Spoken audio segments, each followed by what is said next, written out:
A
Republican from the Midwest, Lawrence E. King, is serving a 15-year prison sentence for a multi-million-dollar fraud.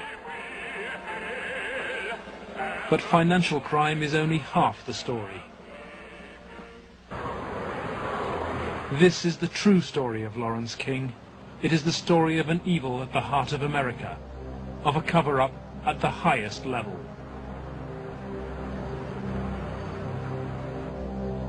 One man is attempting to uncover the full story. John DeCamp is among the most highly decorated Vietnam veterans. A former Republican state senator in Lincoln, Nebraska, he is now a lawyer fighting the legacy of Lawrence King's evil network. It's a web of intrigue that starts in our Holy of Holies, Boys Town, Nebraska, one of the most respected institutions in the United States, and spreads out like a spider web to Washington, D.C., right up to the steps of the nation's capital, the steps of the White House, involves some of the most respected and powerful and richest businessmen in this United States of America. And the centerpiece of the entire web is the use of children for sex and drug dealing and drug couriers, the compromising of politicians, the compromising of businessmen, but worst of all, the corruption of key institutions of government that have the duty and responsibility to make sure these things never happen. World-famed Boys Town is in the news again. Made famous by an Oscar-winning film, Boys Town, Nebraska is America's favorite children's charity. It was founded in 1917 by Father Edward Flanagan. The saddest spectacle in our social life is the neglected, unwanted, and unloved boy who has become a serious problem in our society. Boys Town was started to be a home for orphans. That was after World War I. And since then, society has changed and the problems of boys have changed.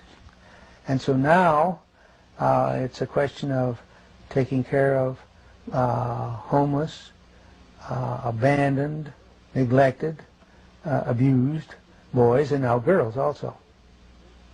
With cash reserves of $500 million, Boys Town is the richest square mile in the world. It has been granted the privileges of an incorporated town, a Catholic diocese, and a school district for 500 boys and girls. 1/3 of its annual income is raised from public donations, solicited by begging letters and promotional videos. I'm Father Val Peter, caretaker of Father Flanagan's Stream and the executive director of Boys Town. Does Boys Town really exist, people ask me? You bet it does. Located in the heartland of America, Boys Town youth have come from many backgrounds and locales. As they graduate, they shall seek new adventures and head for different places. But always, they shall carry with them the spirit of Boys Town. If you'd like to help Boys Town, send your tax-deductible gift to Father Val Peter, Boys Town, Nebraska, 68010. Boys Town, for me, was the first thing I ever heard of when you think of institutions that you respect. Believe it or not, I was there for a while when I was a young boy. Probably worldwide, there's no institution other than Boys Town that has done so much good for so many children over such a long period of time so successfully.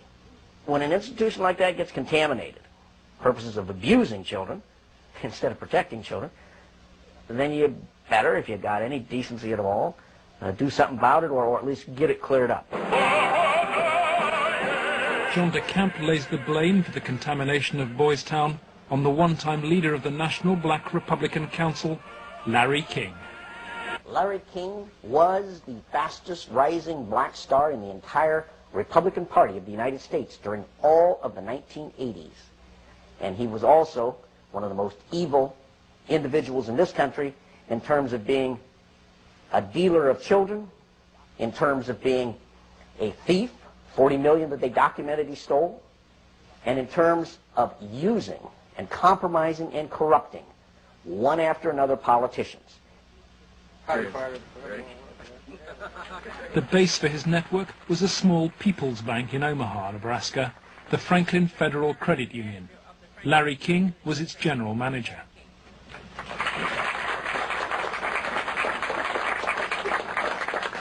Thank you. This is especially an exciting day for me. Mr. King was a very charismatic person. When he came to the credit union, he was brought in because the credit union was actually failing. He did everything to build the credit union. King courted the leaders of Omaha's wealthy business district. Banks, industry, and charities placed millions of dollars in King's hands. From 1979, Larry King developed close commercial ties to Boys Town, and Boys Town youngsters were sent to work for his companies. Boys Town had quite a few accounts at Franklin Credit Union. Those were considered very valuable accounts. They were handled exclusively by the bookkeeping department.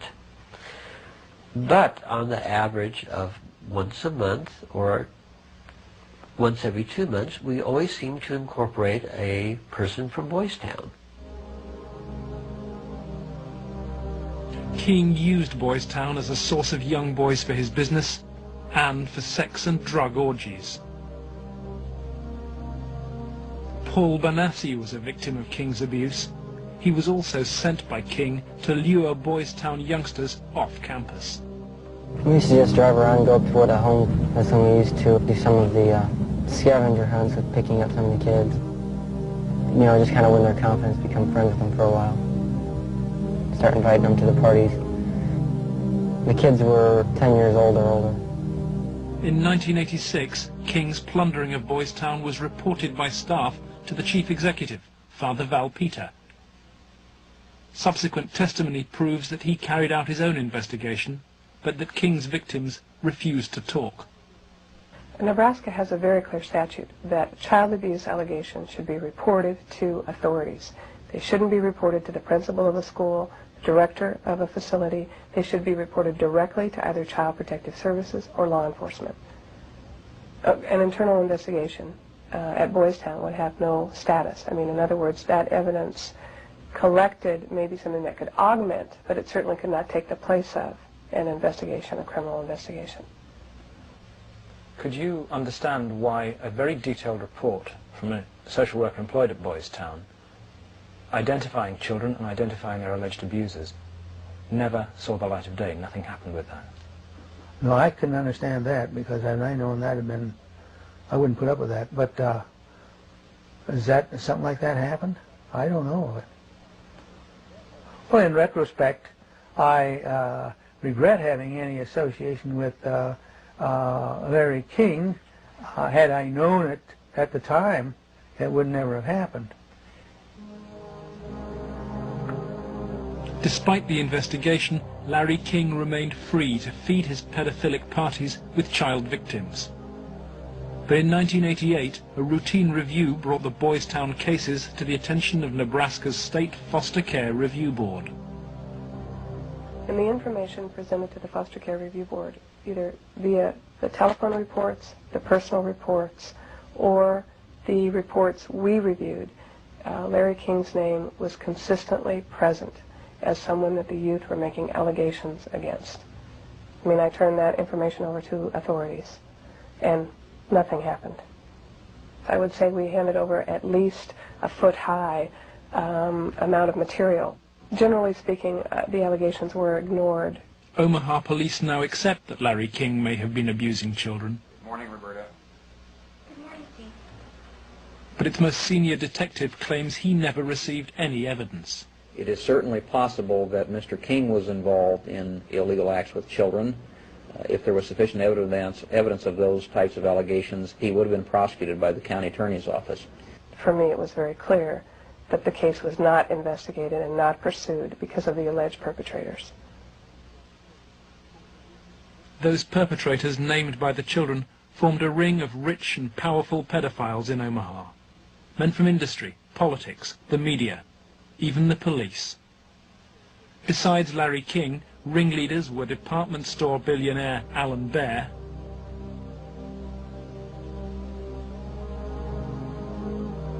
and the celebrity columnist of the Omaha World Herald newspaper, Peter Citron. With the judicial system apparently paralyzed, Larry King's political and business empire grew. He courted the Republican Party nationally and plundered Franklin's accounts to finance a luxury lifestyle of limousines, private planes and palatial homes, 3 in Omaha and 1 in Washington, D.C.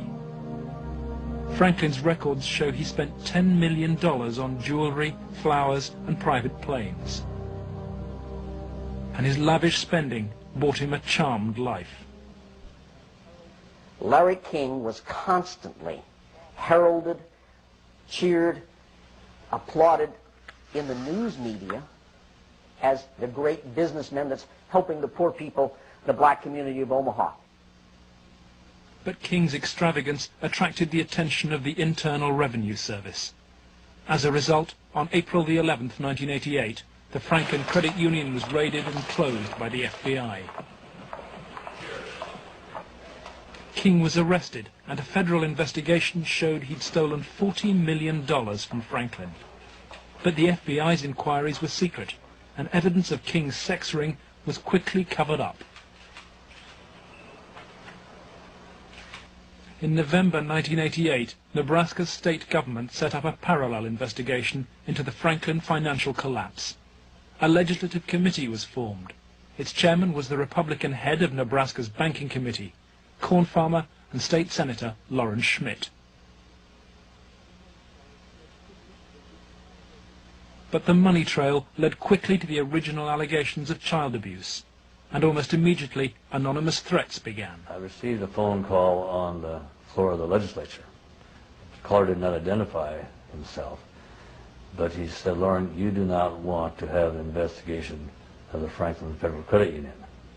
And I asked who I was speaking to, and they said, "That doesn't matter, but you shouldn't have that investigation." And I said, "Well, why not?" He said, "It will reach to the highest levels of the Republican Party, and we're both good Republicans." The night before we testified before the legislative committee, I did receive a phone call at home that said, "If you speak, you won't live to regret it." Undeterred, Schmidt's committee hired professional investigators Karen Ormiston and Gary Caradori. When we hired Mr. Caradori, I was very specific to him. I said, "We do not want you to bring to the committee rumors, innuendos, nothing that cannot be backed up with facts." I said, "Bring to the committee that which we can take to a prosecutor."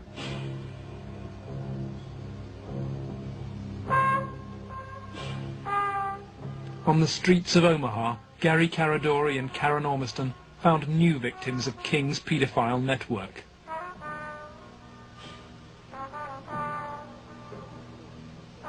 Every new youngster told the same stories as those from Boys Town, covered up 3 years earlier.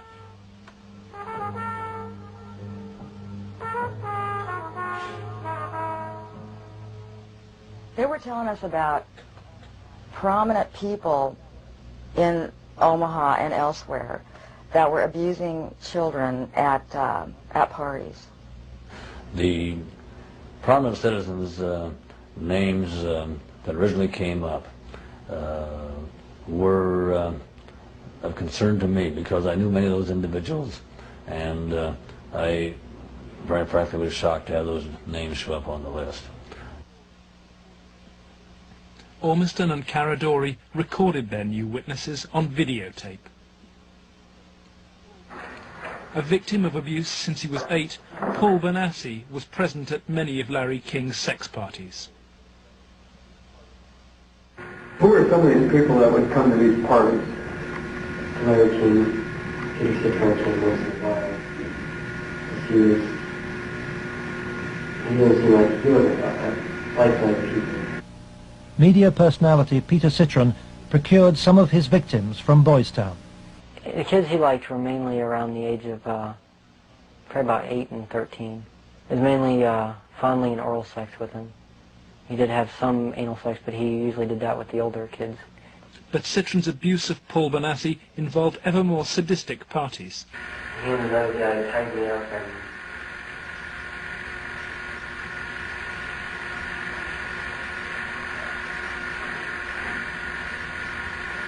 Okay. they tied me up and had some other kid perform sex on me, and they were hitting me and they burned me some cigarettes. Okay. Just take a deep breath now. Whenever you were tied up, was there anybody else present other than you, Peter Citron, and Danny King? Yes. Who was that?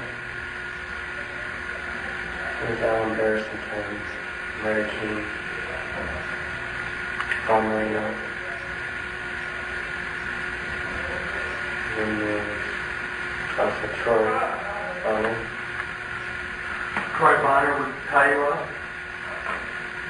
I was there. Troy Bonner was 17 when he was introduced to the paedophile parties by Alan Bear. He lifted me up, kind of moved me over to the bed, said, "Let's get on the bed," and put his head down, started performing oral sex on me while his penis was at my end. As they say, a 69 position. Yeah.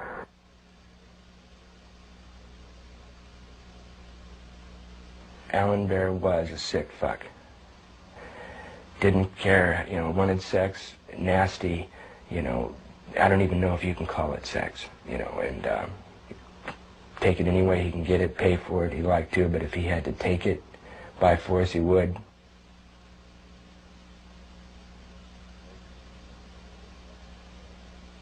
Larry King was the same kind of sick fuck Alan Bear was, except Larry King was more violent, more sure of himself, I mean, I would, see him fuck a 10-year-old boy in the ass, until he bled, and, just pull out and stop, and, push him down, and then go out and, meet with decent people. King would also provide underage girls for abuse. Alicia Rowan was 15 when she attended her first party. I met some guys there that were from Boys Town, and it was at that party that I met Larry King. At the time that I met Larry King, I did not know that he was Larry King. I had met him. That was the first time I'd ever met him. Alan Bear and Larry King frequently hosted the child sex parties in penthouse apartments at the Twin Towers luxury block. A lot of it was me handcuffed with my hands behind my head and my feet tied, and doing different things. What do you mean? Sometimes there'd be a guy straddling over my face. Okay. Most of the time, Larry King took pictures quite a bit during that time. I know it's difficult. I don't know. Okay. And I think I could have said no. Okay. I don't know. Okay. And you know, Alicia, you're a victim. And at a young age, let's go off camera for a minute. We were appalled. Appalled. It was incredible. It's incredible what these kids went through, I think. I was shocked when I walked in. There was a kid, I would say about 15 years old, out in the middle of the room. One guy was standing in front of him. He was bent over, and the other guy was like reaching under him, playing with his nipples, while a guy whom Jeff told me was a police officer shoving beads up his rectum. The police officer was shoving beads up his rectum? Yes. Everything, I mean, from just, you know, touching to, you know, fruit, squash, you know, huge squash, you know, that big around, you know, stuck into you, into your ass, you know. Heat things, hot things, you know, poked at you and stuck in you, you know. I got those scars on my arm one night at a party where Larry King was, and he had brought somebody, I don't clearly remember who it was, you know, wanted to see how strong a men we were or something, you know, and have us push our arms together. And you push your arms together. King has these same scars. And you push them tight together, and then you light cigarettes, and as soon as you get burning, you just drop them down between your arms and, you know, let it burn. You know, and they made us stand there naked and touch each other by holding our arms together and burn cigarettes. You know, it's on film someplace. I mean, they filmed it, burning, you know. And those of us that didn't like to be involved and didn't want to be involved were threatened. Oh, so and who would do these threatening remarks? Larry King. Do you think Larry King personally did? I think he did. And when they threatened, you know, that I can go find somebody that will kill you, and it will kill your family, he didn't tell anybody. Larry King was also here. He came in and we drank and did cocaine. I didn't do much, and he turned me on to what Larry King did. He didn't like me because, you know, I would get high on drugs, you know, and I would question him about, you know, how can you do that? I mean, once I asked him, you know, he wanted me to shit on him, urinate on him, you know, and I did, but gladly. You know, I mean, you know, I even said to him, you know, you stupid fucker. You know, I mean, I just sit in here paying me money. How can you get into that, you know? And I got, you know, beat up by it. I came home here a lot of times beat to shit from, you know, misspeaking my tongue, so to speak, and, you know, just telling them how I felt sometimes. Drugs was a strong part of how they got control of some of the kids, because that's what some of the kids were there to get. They would do the sexual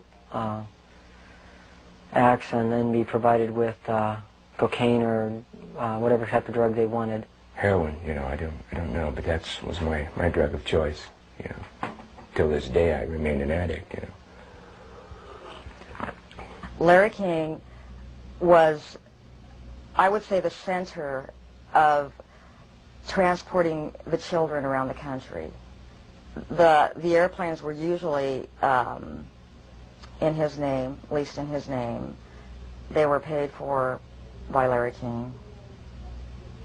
We met them in Pasadena. Met who in Pasadena? We met, Larry King was there.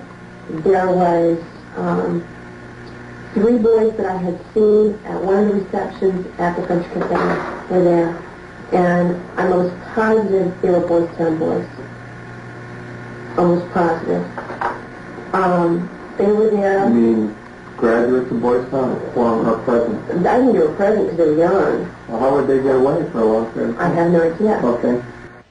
Boys Town came up frequently during the investigation, but we found it very difficult to get information about Boys Town. I was not able to find any information on my visit there, and Mr. Caradori could not get information either.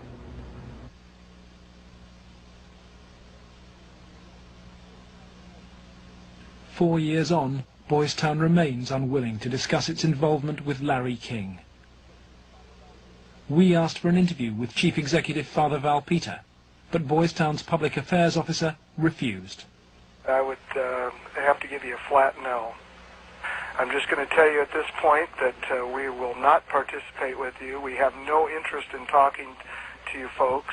It's something that we don't even care to delve into.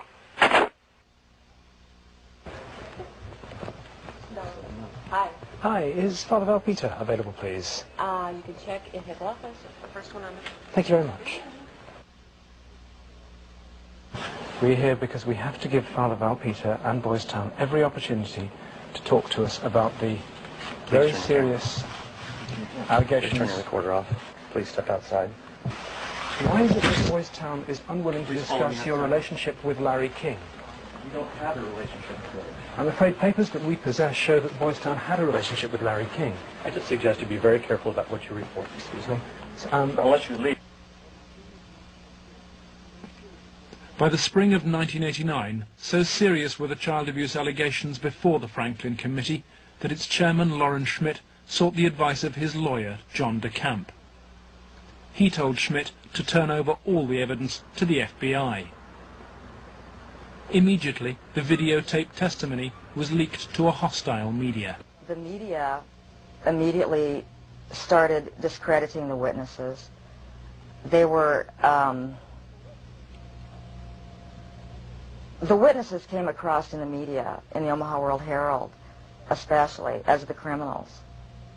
The last 3 victim witnesses were demolished by the press, particularly the Omaha World Herald.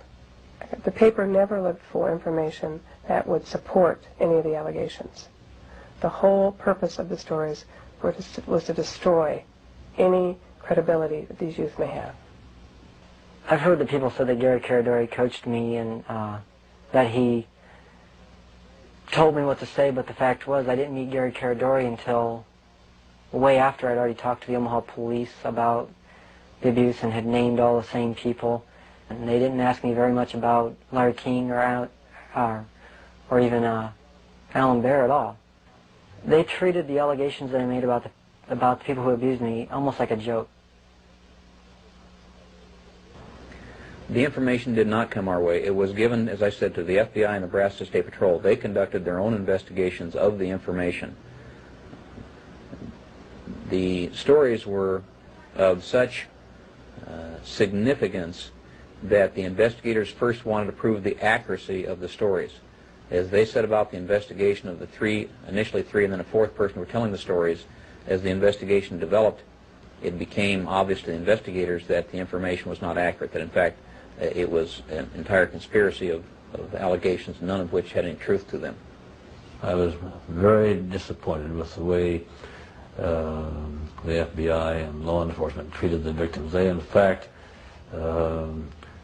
turned them into the offenders, so to speak. And instead of taking the evidence that was delivered to them by the victims and interrogating the persons whom the victims identified, they seemed to bear down and try to get the victims to change their story. Troy Bonner was brought in for questioning by the FBI. The FBI's attitude was, just no, these kind of things don't happen. From the first interview when I went, and realized they don't believe a fucking thing I'm saying, they were just appalled, but I realized what that look in their eye was back then. It was fear. It was fear of I had witnessed, firsthand things that would, destroy this city, people, a position, what I mean? It's not going to be believed, they said. It will not be believed. You will be found guilty of perjury, and they weren't telling me maybe. They were saying, there's no way. You go on with this story, you're going to jail. That was said to me direct. Just out of fear, I came to recant the story out of fear. Troy Bonner agreed to recant his videotaped testimony and state instead that his evidence had been invented. Next, the FBI used Troy in an attempt to trap Alicia Owen into recanting her evidence about Larry King's ring of powerful pedophiles.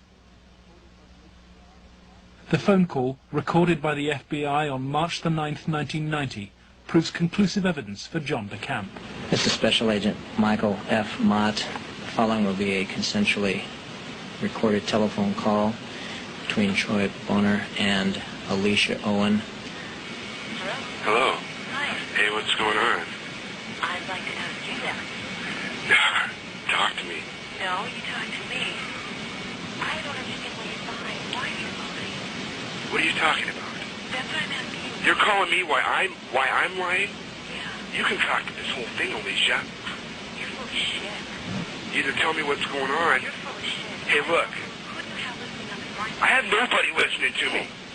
I'm listening to you, and I'm hoping you give me some fucking answers. I'll be honest with you. I don't know what kind of game you're playing. I'm not trying to play a game. And I don't know who you have listening to your phone call. You're being stupid, Alicia. I'm not going to go to jail for you. And that's what's going to happen. Why don't you go to jail? Jail for telling the truth? No, jail for lying. What have you lied about? I haven't lied. Okay, but why are... Listen, shut up. Listen to me. You're not out here being talked to them every day. The pressure's kind of hard. You literally have to have bricks for brains to take on the FBI in this country. And that's exactly what you'd have to do this properly. They now, in my opinion, in my investigation, are the architects of the cover-up. We asked the FBI for an interview about its investigation of the Franklin scandal. Larry Holmquist with the FBI here. We feel it would be inappropriate for us to comment. We work this with the Omaha Police Department, and we just don't feel it would be appropriate for us to make comments.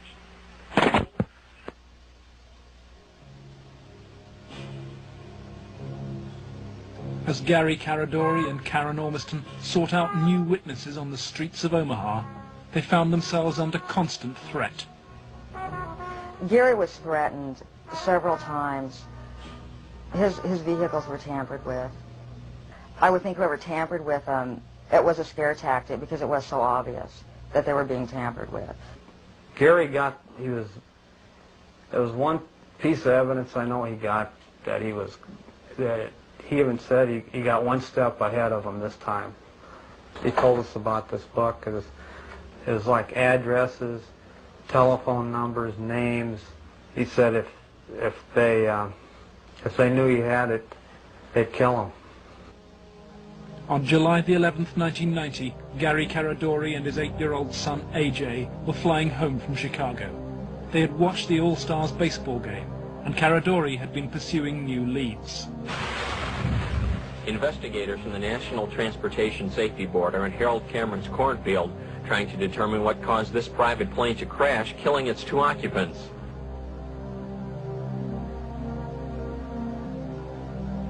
The bodies of Gary Caradori and 8-year-old AJ were found in the wreckage. National Transportation Safety Board investigators say wreckage from the crash is apparently strewn over a 3/4 to 1 mile long stretch in this field. The fact that the wreckage is scattered over a large area certainly demonstrates that it did break up in flight. The exact mechanism of breakup yet is still unknown. The federal investigation was never able to discover what tore the plane apart. There are things missing from the plane. His briefcase is missing. Again, we'll never know what all was missing because I don't know what he had with him. I don't know what he did in Chicago. He may have had information he was coming back with. Within 24 hours of the tragedy, FBI agents impounded all records of the investigation.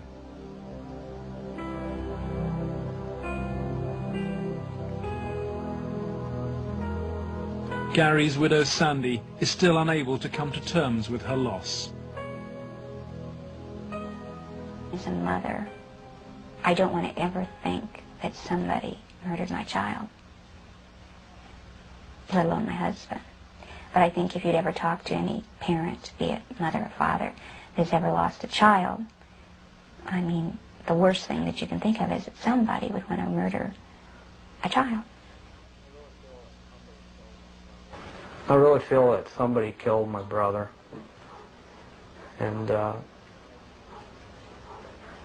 inside me, I know somebody killed my brother. If somebody could help us out somewhere, somebody knows something. And may God help those who did that to him and his family.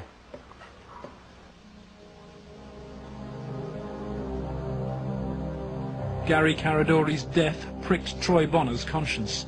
He promised Sandy that he would recant his recantation and tell the truth. I set the record straight. I was, going to do it. And would, the truth would come out, and somebody would be held accountable for his death. And then at the funeral I had seen, FBI guys, and they looked at me.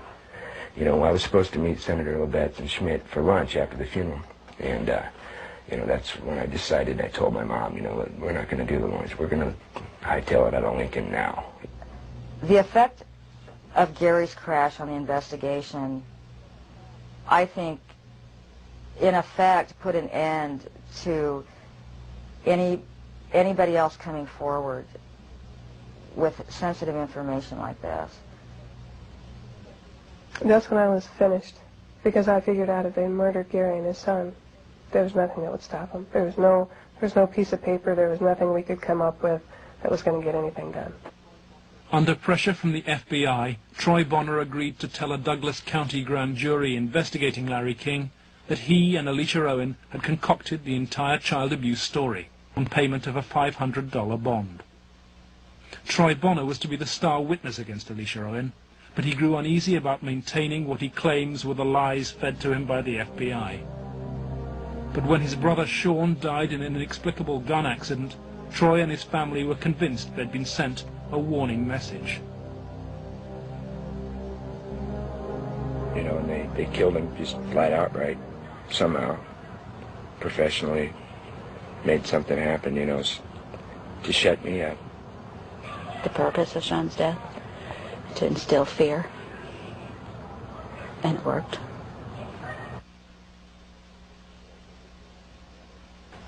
Do I feel guilty about my brother? Yes, I do. That's where all this is coming from. That's where the energy is coming from, that I'm getting to do this. It's for him, because, it should have been me there instead of him. Really. I'm not trying to make anybody feel bad, but he was brilliant and innocent. It should have been me. He had so much to give. I had taken so much. It should have been the other way around. I can explain to you what it feels like to lose a child. But when you see the pain your kids have because of that, it's much worse. I can't do anything for them. I can't take that pain away for them.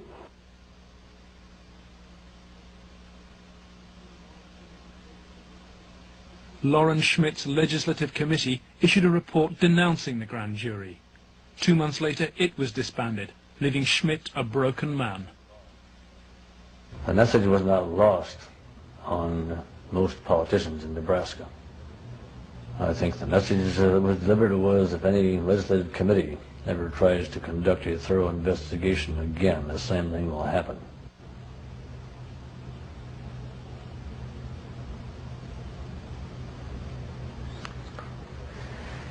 It has shaken my faith in the institutions of government. I used to be a firm believer that the system would work, and that people who did things wrong would be punished. And we discovered victims who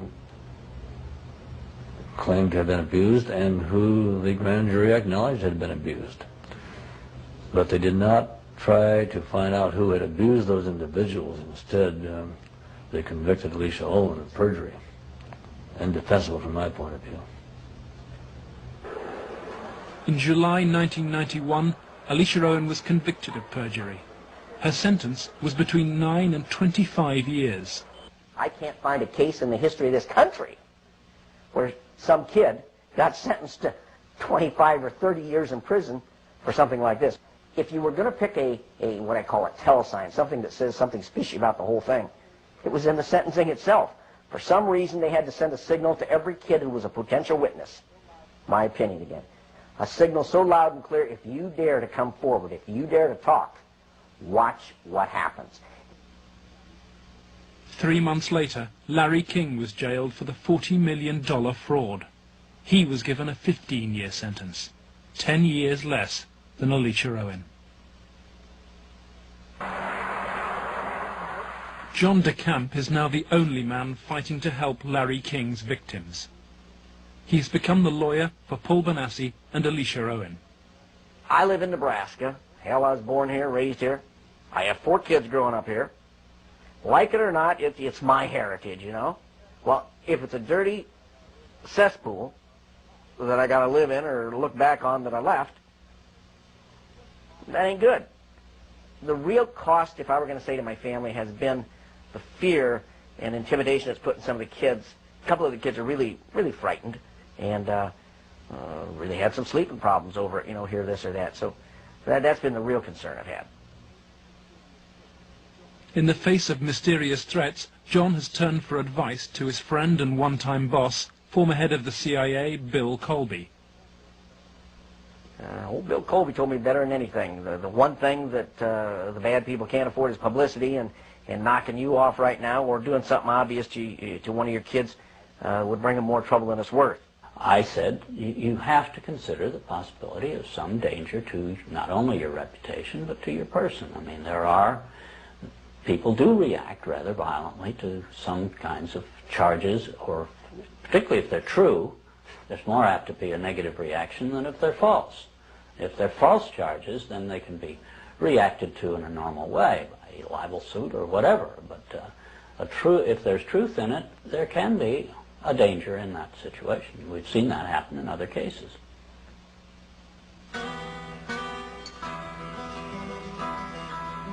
John DeCamp has arranged to meet Troy Bonner, the young man he sees as the key to the cover-up. He's in great danger. The reason is he carries the secret, so to speak. He served his purpose for the FBI and others by committing the lies that put the seal on the cover-up. His greatest safety probably lies in doing exactly what he knows he should do, that is exposing the whole thing, taking one final last chance and telling the truth. My fears are that, I'm not going to be believed again. It's just, going to be a whole other kind of exploitation like it was last time. And afraid that that's going to happen, or, I might end up dead, or a loved one might end up dead again.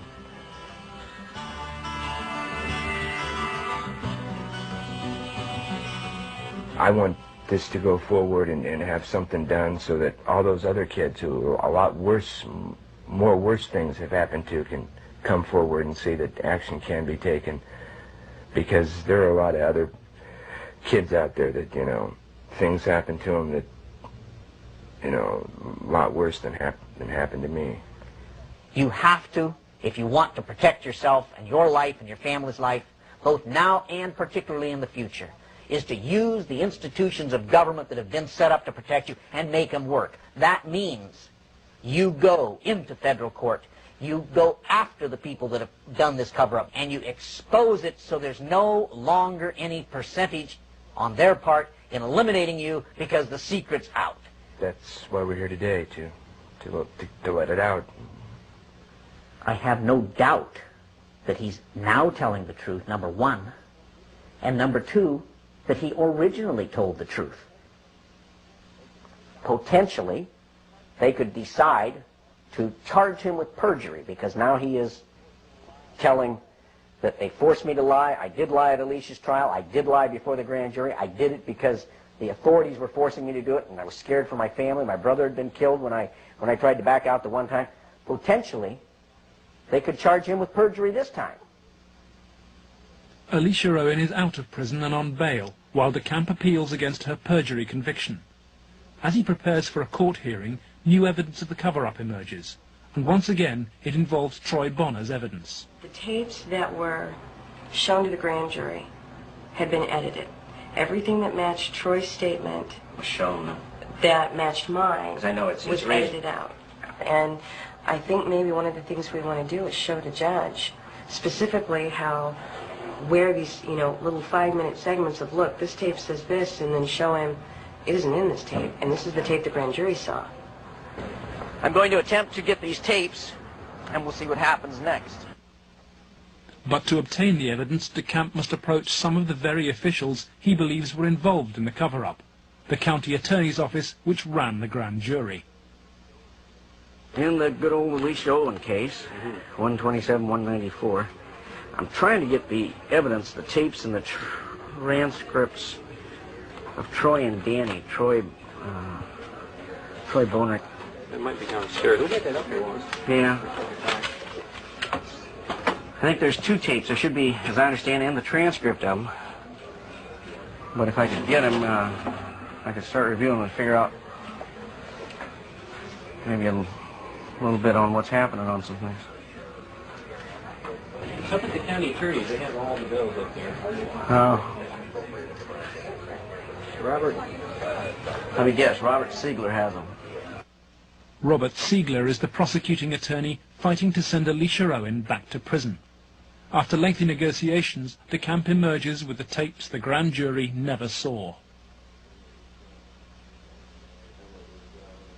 I went with $4,000. I bought $4,000 of cocaine.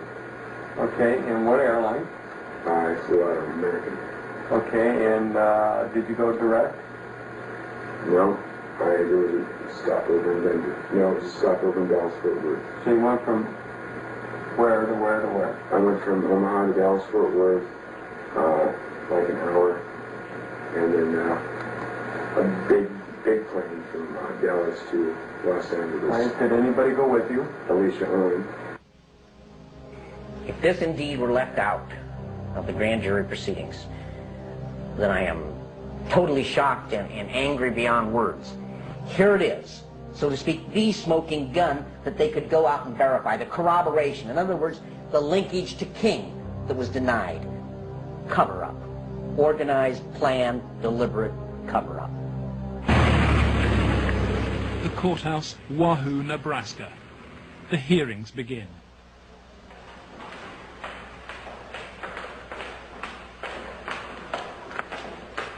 Alicia Owen is ready to testify. So too is Paul Benassi.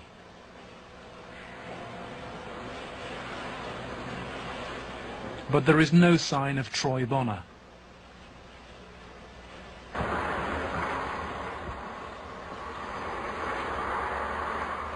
DeCamp discovers that Robert Siegler has sent the young man a threatening subpoena. Fearing arrest for perjury, Troy has gone into hiding.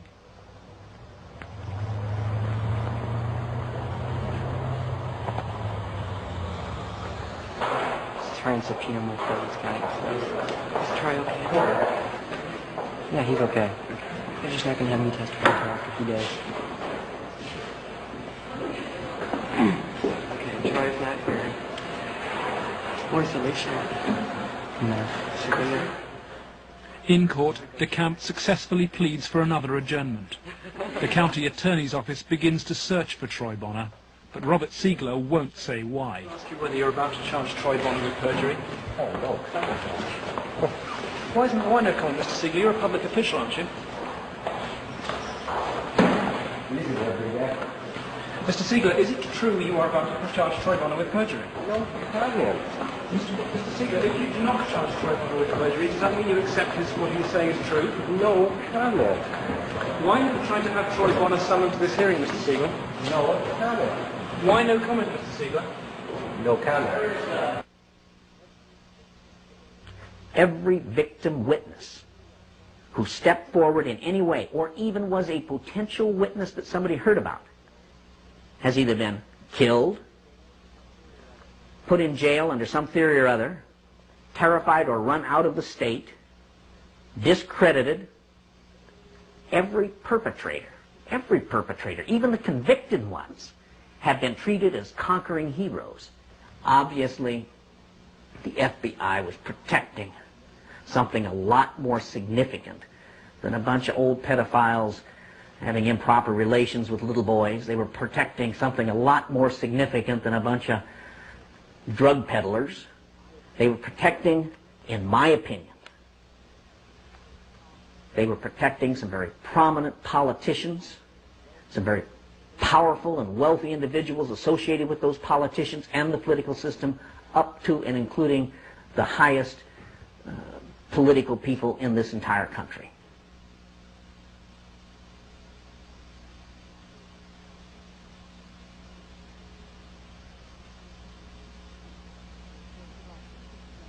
In search of answers, John DeCamp goes to Washington to investigate Larry King's powerful connections in the nation's capital. Paul Benassi has come too. Larry King threw child sex parties at his $5,000 a month Washington house. Paul Benassi was one of the victims.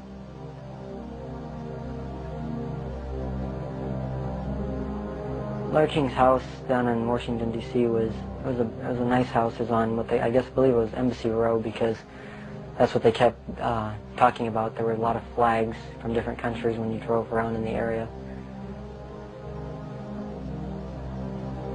So tell me, Paul, how often did you come here? I was about 14, about 1981, and at first it was about 3 or 4 times the first year. After that, it was about once a month after 81. And who brought you here? Larry King brought me here. And this is the actual house for you? Yes. And what, you were used for sex there? Yes. Some of the parties, when they started off, were straight political type parties with no sex. And then when some of the men had left, some of the politicians had left, the ones that had planned on engaging in some type of sexual activity, that would come after the party. Some of the kids would be held downstairs in some of the rooms where if they acted up or if they started freaking out because of the drugs that they were on, they'd put them in a room that they couldn't get out of, and they'd lock them in. Were there drugs at these parties? Yes. What kind of drugs? Anything you wanted. Cocaine, heroin, speedballs. You're telling me those things were at these parties where you had Larry King and prominent politicians? Yes. Were they readily available to anybody at the party? At the after parties, they were readily available for anybody. Beforehand, they did it more upstairs than they did anywhere else, and it was kind of in the back rooms. Were any attempts ever made that you know of to expose this situation? As far as I know, nothing's ever been done, and most of the people that were in there had already been, I guess you'd say, compromised. King's partner in sex crime was powerful Washington lobbyist Craig Spence. He took youngsters like Benassi on midnight tours of the White House. So you were in the White House then? Yes. And how did you gain access? Well, I came down with Larry King, but Craig Spence was the one that arranged the trip for us. And it was kind of a gift for our services that we were doing. How many times were you on this kind of a trip? I came up to it on 2 times. 2 times. And were you used for sex on those occasions? Not until after we left. After you left the White House? Yeah. What time of night? It was usually around midnight.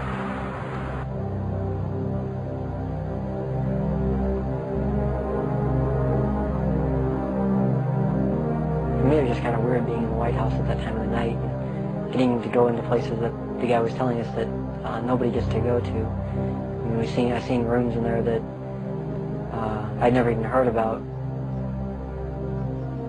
Craig Spence and Larry King had a couple of groups. One was called Bodies by God, and they had the Callboys, and there was another group that was started by Larry King, which was called the Golden Boys, which was kids that were usually under the age of approximately 10.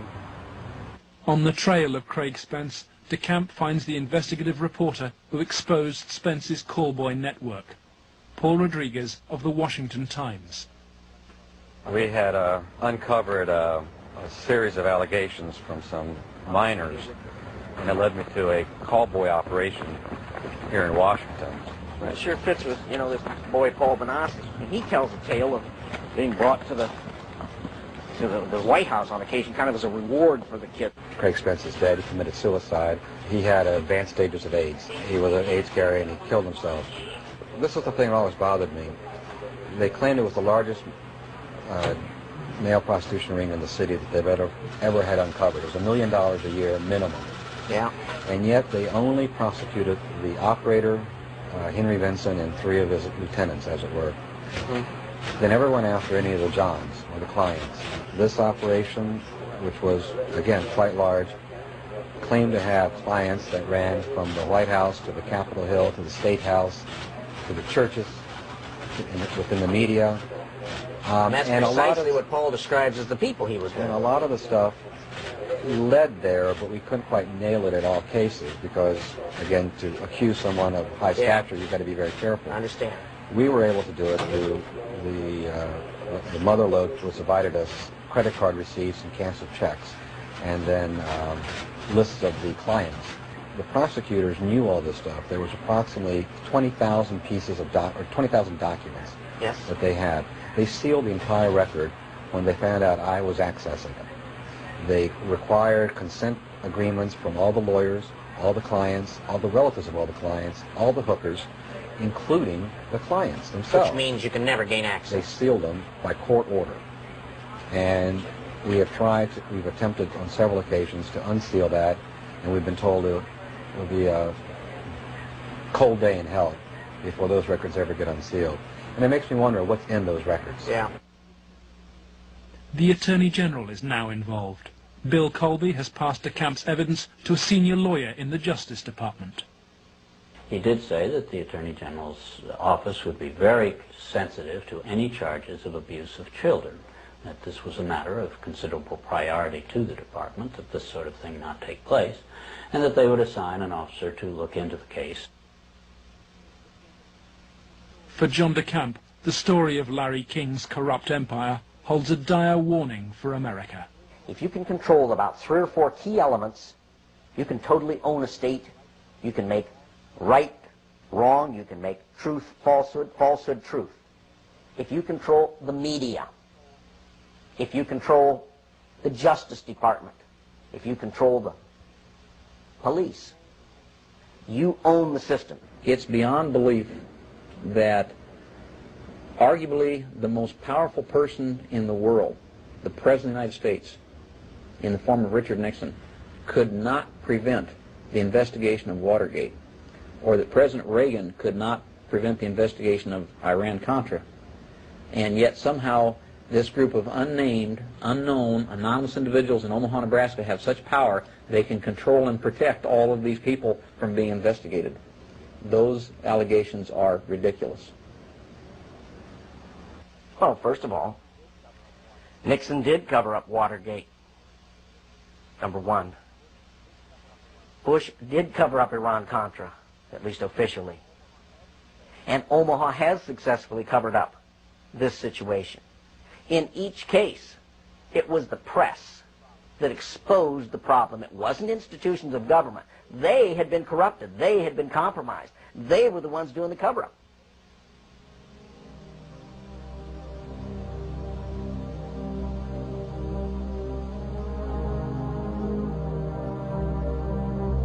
The Justice Department, acting through FBI and the U.S. Attorney's Office in Omaha, emerges from the record of the Franklin investigation, not so much as a party to the cover-up, but as its coordinator. Rigging grand juries, harassment of witnesses, incitement to perjury, and tampering with evidence, federal personnel were seen to apply all those techniques in the Franklin case.